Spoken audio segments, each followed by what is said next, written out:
Wolf Clock Productions, Wolf Clock here. I'll keep things brief, but I do have a few things to mention first. I was hoping that my previous video would get some attention, but I was expecting the 1000 to 2000 range max, so thank you all very much for the support and helping me get past 8000 subscribers. I apologize in advance here for doing the YouTuber thing, but since I don't have a Patreon or Ko-fi or anything like that at the moment, if you enjoy what I make and would like to support me so I can do more of these, the best way of doing that is by subscribing and commenting about the video. Now, with all that out of the way, here are some details pointed out by you guys that I missed in the last video. Frost Altered points out that the Mercy Hospital give blood signs and the bus stops and the subway give a hint to how the infection spread as quickly as it did. It also helps explain why there was so much blood that said it was contaminated inside the hospital.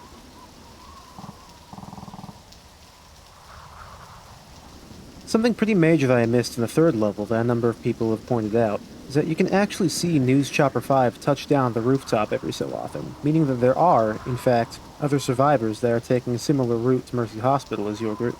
We can also hear the sound of other survivors in the distance sometimes while we're outside.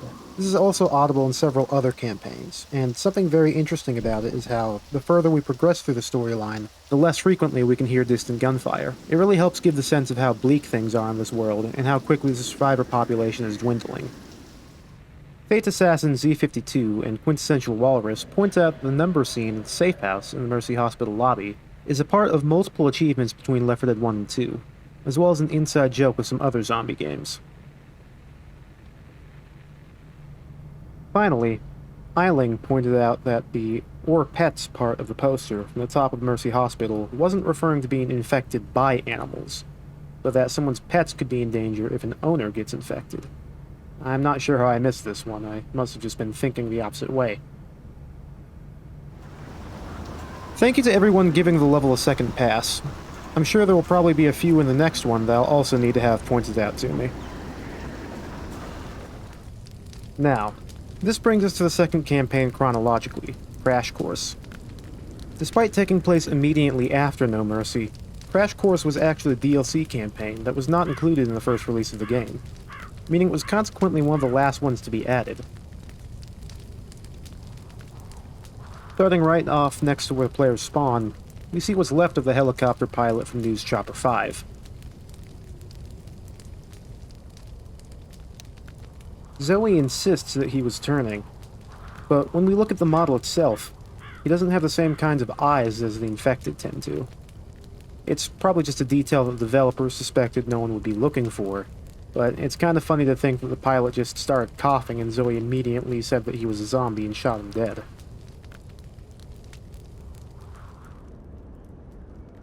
An interesting bit of continuity seen throughout the level is this raised rail line. As we follow along the line, it paints its own little story here, but I'm going to save that until we've progressed through the level a little bit more. Furthermore, if we look way off into the distance, we can see a moving searchlight in the skybox. This searchlight actually ends at the exact location of the garage that we're headed towards. I never noticed this detail before, so I thought it would be worth bringing up. It's possible that there may have been some stragglers still alive at the garage while the players are going through the first level of the campaign. Although, once we make it to the garage itself, we'll see why that's not super likely.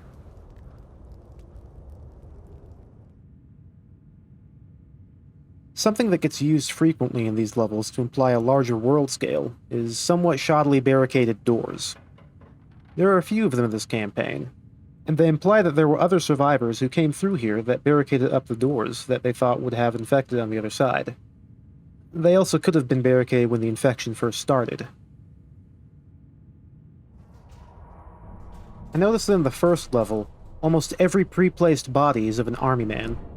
I figured these were probably just chosen as the models to use because they're the easiest ones to explain why there are weapons lying around them.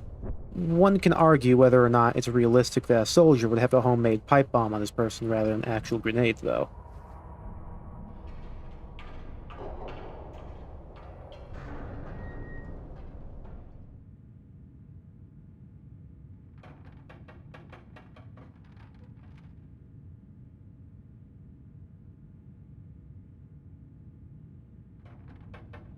An empty garage with a tipped-over table, one used sleeping bag, and one wrapped-up one. One sleeping bag remaining closed suggests to me that there were maybe 2 survivors trying to make their way towards an evac zone. And while they had both grabbed a sleeping bag, something happened to one of them before they went to bed. Perhaps they went out to look for supplies and never came back. Perhaps they got infected and were dispatched by their travel partner. All that can be said for certain is that by the time anyone in this room got some sleep, it was one less person than the group that originally found this room.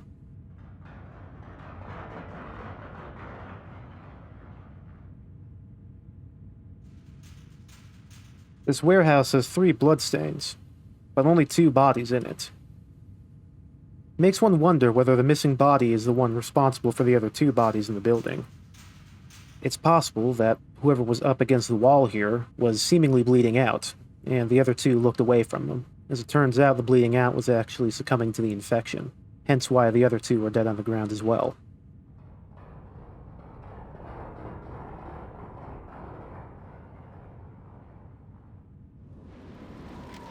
Here is what I think became of our lone survivor from earlier.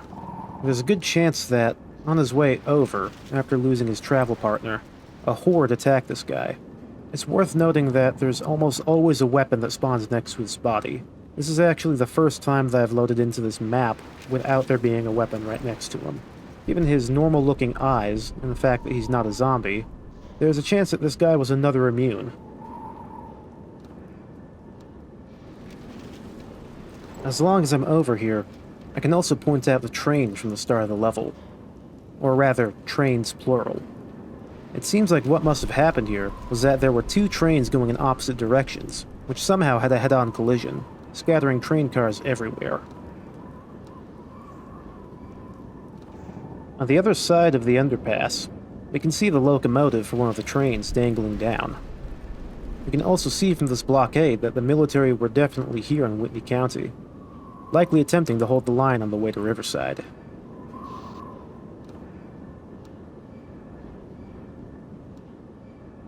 This front desk is another example of one of those loosely barricaded doors I mentioned earlier. It seems likely that someone became infected inside the room near the start of the infection, and either the employees of whatever this place is, or survivors later down the line, came along and blocked it off in order to keep whatever was inside. Honestly, I find the entire building here to be very odd, so I have no idea what could be on the other side of this door.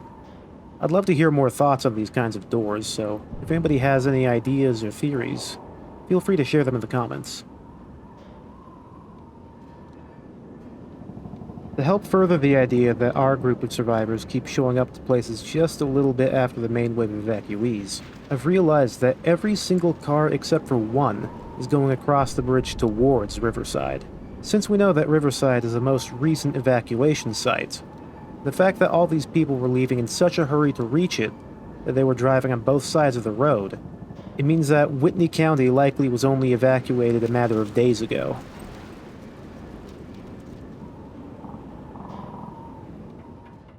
I think we have another lone survivor situation here. This covered body was left just outside the safe house, meaning that this poor soul likely bled out in the safe house, and was laid out outside of it so that the smell wouldn't get to the remaining survivor. Since there's only one sleeping bag inside the safe house, I'm led to believe that whoever it was that covered up the body outside likely stayed in here for a number of days. The fact that there was a pile of dirty clothing on the ground in the safe house, alongside multiple empty pizza boxes, empty cereal boxes, a Pop-Tart box, and even a makeshift grill with empty cans scattered around it seems to support this theory. Whoever was in here for a while, and likely only left after they ran out of food. As with many safe houses in the game, the walls of this one are packed full of subtle foreshadowing and world building. Let's go over a few things now. Here on the left, we have a map of the United States, showing that the only remaining safety zones are in West Pennsylvania and New Orleans. This is actually going to become a very important plot point in Left 4 Dead 2, where New Orleans is rumored to be the last city standing.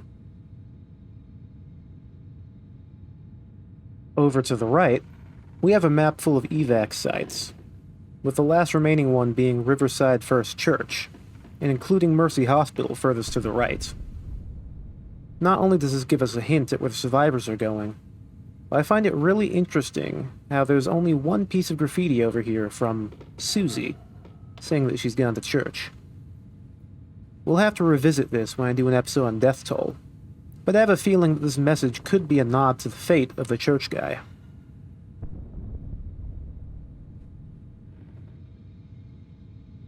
Other than a group of people here simulating an early 2000s online forum, the top right message here is very interesting. Karen and I are holed up in a recycling plant. Look for the hollow container, from Jason. I believe we're about to find out what happened to Jason.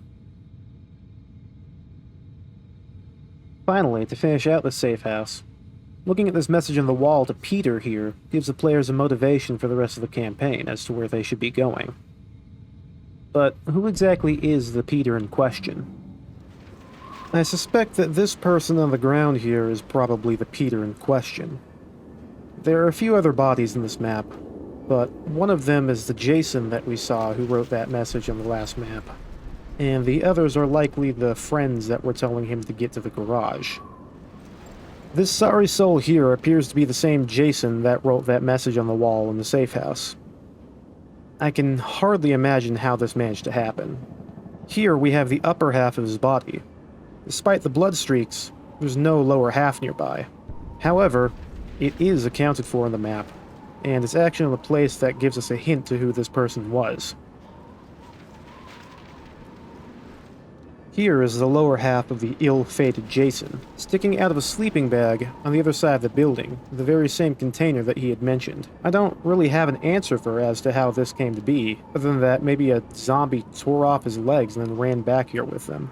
It's definitely the lower half of the same torso that we found earlier, as the only other person who's split in half in this map is inside the garage at the end of the level, and both halves of that body are accounted for there. Perhaps the implication is that whoever this Jason was with at the time had transformed into a witch and torn him apart. It's also possible that the person he left that message for became a witch or some other infected, and this is what happened to him.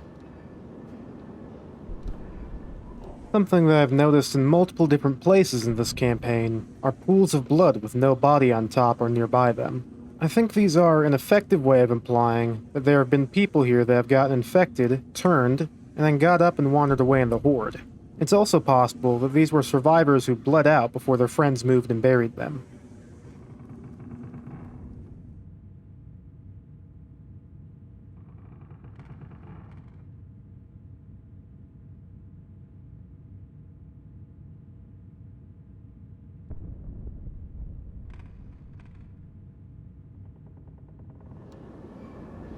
Now that we're much closer to the garage than we were on the previous map, we can see quite clearly that the spotlight is in fact coming from the building.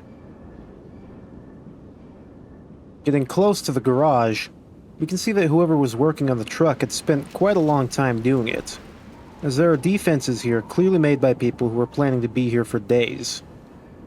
It's unfortunate, considering that they got so close to escaping, but Peter just couldn't make it back in time and they all died waiting for him. Finally, we have the remainders of the last two members of the previous group. The ones that are trying to put the truck together so they could get away. I find it interesting how the last member waited so long for Peter to get back. He had time to cover up his other teammate before the horde came back for him and he died himself. It's possible that the trigger here was the radio that he has in his hand, making a noise that was too loud and attracting the horde.